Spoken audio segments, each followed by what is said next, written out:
Welcome to the world of tomorrow, where your company is doing well, your team is working hard, and together you're driving innovative ideas to take the company forward. If this doesn't sound like it today, maybe it's time to think like a leader.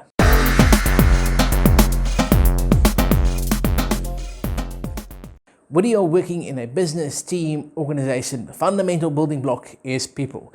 People are the ones that build the company, they maintain it, they reach out to other people, they build relationships, they establish growth, and they drive forward the mission and vision of the company.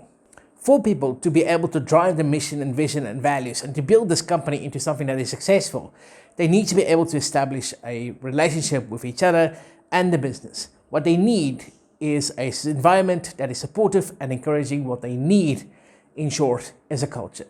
So the first question that usually comes up is, what is a company culture?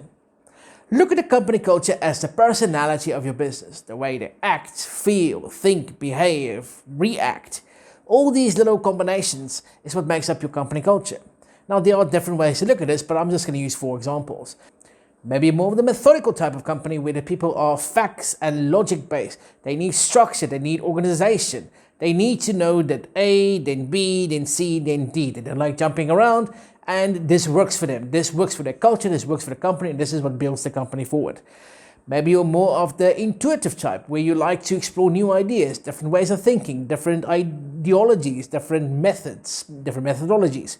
All these different things. You plan with ideas and knowledge, and you'd like to explore things beyond the obvious.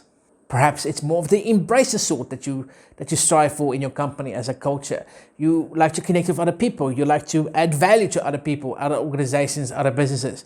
You are there to serve. Perhaps more of the directive type, where you are made up of a bunch of leaders who like to take charge, to stand up and do things and get things done. They are competitive, they are negotiative, they are driven to succeed, and they like to have things done.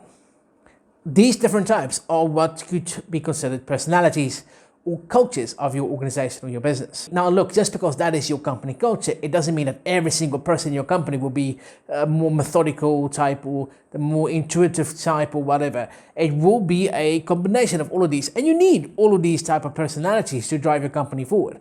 You need people to plan the forward, you need people to take charge, you need people to care about other people, you need people to focus on the stats and the statistics and the facts and the details and the logic. You will have all of these, but your company culture will be mainly one.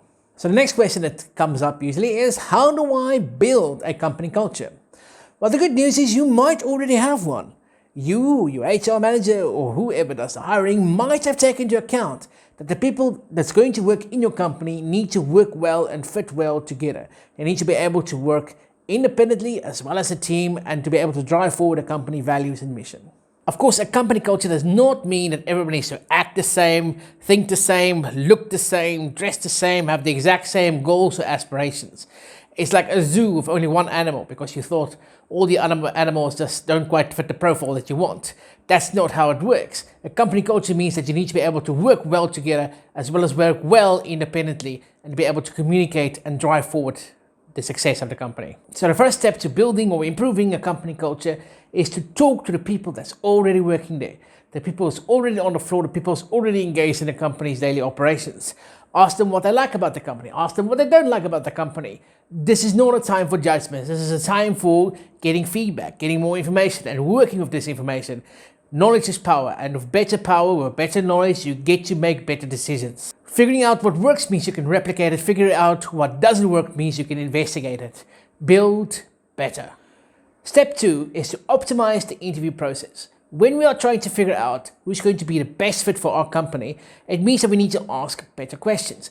Especially when it comes to these potential candidates, we can ask questions regarding life skills, different kinds of hobbies, work in different industries. What other skills, knowledge, or experiences do they bring to the table?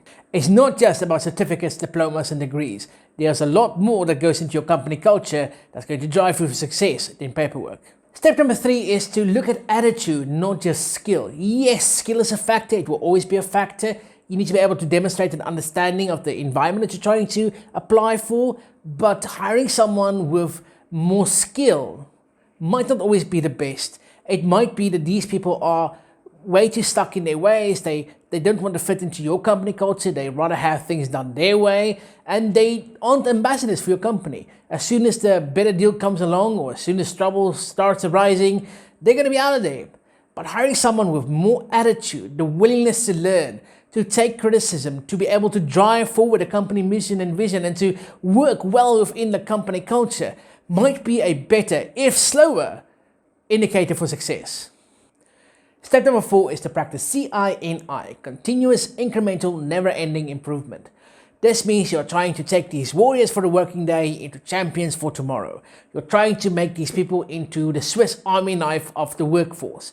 You're trying to get these people to be better business leaders, be better business followers, to do better business presentation skills, communication skills, to do regular team building. You're trying to get these people to be true champions of your company and true ambassadors of the ideals that your company stands for. By doing these 4 steps, you'll truly have a company that is a force to be reckoned with, and people who's going to be able to take your company further, faster, and cheaper than the competition. I'm Blunt from West, your favorite business and leadership development specialist, and what I would really love is if you leave me a comment down below and tell me a little bit about your company culture. Things that went well, things that didn't go so well, and as always, I hope you learned something, and I'll see you next time.